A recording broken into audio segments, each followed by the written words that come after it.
बेटा अहमद, याद रखना सच कभी ना छोड़ना। अम्मी मैं हमेशा सच बोलूंगा। अहमद, तुम हमेशा सच बोलते हो, मुझे तुम पर फख्र है। ये ले, मेरे जवाब देख ले, कोई नहीं देख रहा। अगर नकल की तो नंबर तो आ जाएंगे, मगर सच? नहीं काशिफ, मैं खुद लिखूंगा।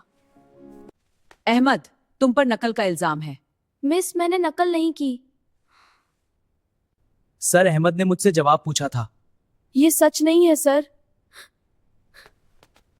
अगर तुम सच बोल रहे हो तो साबित करना होगा। सर अल्लाह गवाह है, मैंने नकल नहीं की। अहमद, तुमने नकल की है? सर, मैंने देखा था अहमद ने नकल नहीं की। ठीक है, सीसीटीवी चेक करते हैं। मुझे तुम पर फख्र है अहमद, तुमने सच नहीं छोड़ा। ये बच्चा हमें सिखाता है कि सच कितना ताकतवर होता है। अम्मी देखो। बेटा, आज तुमने मेरा सर फख्र से बुलंद कर दिया। अम्मी सच वाकई मुश्किल था, मगर जीत गया।